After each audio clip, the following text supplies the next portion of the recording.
system is interrelated. The conquest of your muscles and cells and purification of your body cells and freeing them of the toxins and making your body flexible, that will not happen if your mind is not flexible.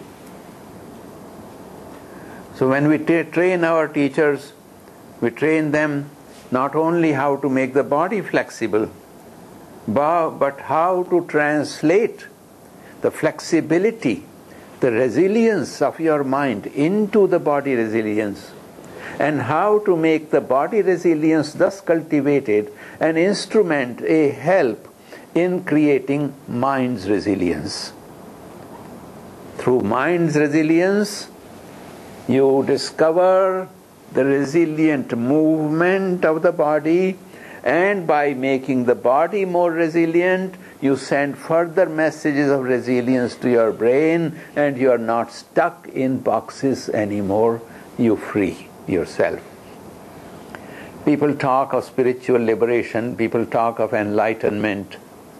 Spiritual liberation and enlightenment, very popular terms, and we think, well, some lifetime I will go and sit under the Bodhi tree under which the Buddha sat.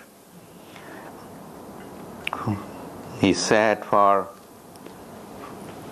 49 days and 49 nights,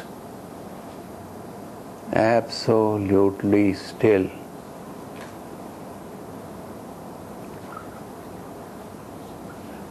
I would rather walk into the nearest drugstore and buy a pill, get an enlightenment pill. No. Isn't there some shortcut? The enlightenment that we talk about in the field of yoga and in all the different systems of meditation, that we talk about in all the different systems of meditation, comes in gradual steps. Compared to a murderer, you are relatively more enlightened. Rejoice.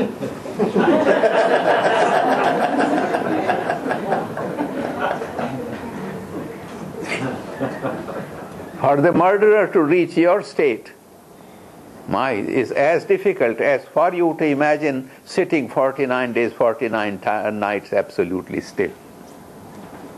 How do I do it? Eh? So enlightenment and spiritual liberation comes in steps.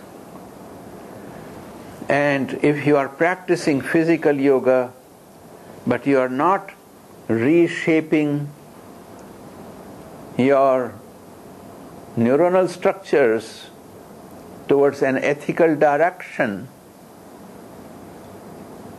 I've used the phrase reshaping your neuronal structures towards an ethical direction. This is now proved in neurology. The whole theory of neoplasticity that has come as a byproduct of the studies on meditators has shown how change of attitudes, change of habitual emotions brings changes in the brain structures. And different parts of the brain develop more, and different parts of the brain become more dormant. The pain centers become less active, the pleasure centers become more active, and it has been found that the pleasure centers in the brains of those who have altruistic tendencies are much more active, and the pain centers are in them much less active. So there is in the whole age-old teachings of ethics, there's sound neurology, which is being proved today. And you can check out the literature on the subject from the various scientific and medical journals. And I have no doubt that it's going to develop more. It's just starting out at the moment Those studies are just starting out to understand the relationship, how the very brain structure can be changed by changing our emotional behavior. To me, emotional behavior and ethical behavior are one and the same thing. There's no difference. See? The murderer's anger and someone who comes at the verge of throttling somebody but holds back, or yells, "I'll kill you," doesn't kill, but feels this intensity. Okay? There's a very fine line. There isn't actually even a fine line between emotion and morality.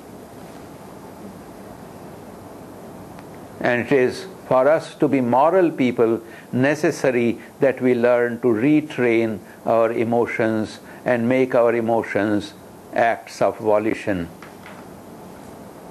I've given many lectures on this topic at the meditation center in the past 40 years, 37 years, and all over the world. In yoga, by changing the entire body flow, by bringing about these changes in the neuronal structures, while we are teaching the principles of what we call 5 yamas and 5 niyamas and 4 Brahma Viharas, 4 frolics in God, friendship, amity, compassion, joyfulness, indifference to others' evil. While we are teaching these as pure ethical principles, we are teaching methods, psychophysiological methods, you might say, respiratory methods, you might say, whereby the entire human personality may be restructured, reshaped, retrained. This is the vast dimension of yoga, and as you start moving in that direction, you become a little less angry anymore. My very well-known statement, I have said this many times also in your spirituality classes. Somebody asked me, "Swamiji, am I making progress in my meditation?" I said, "Well, I don't know. Ask your wife."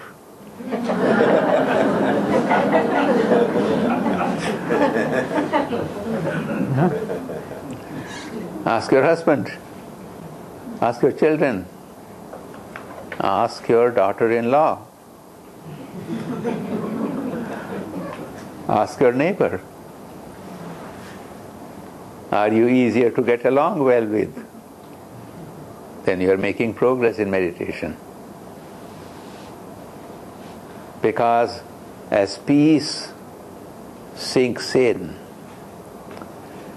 the urge to silence is fulfilled, then that silence, peace comes into your words, in your manner, in your glance, in your body language, in the way your body flows gracefully and reassures everyone.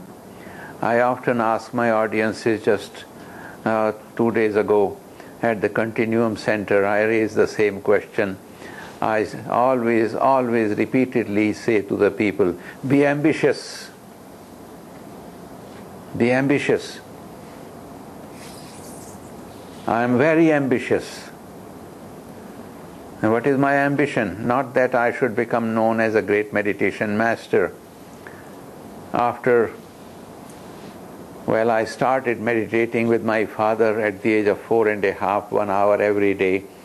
I'm now in my 75th year. So after nearly 70 years of meditation and traveling all over the world and thousands of people very kind and loving to me, I don't allow anyone to call me his guru. And I don't allow anyone to refer to me as meditation master. No, that is something very high. Nowadays,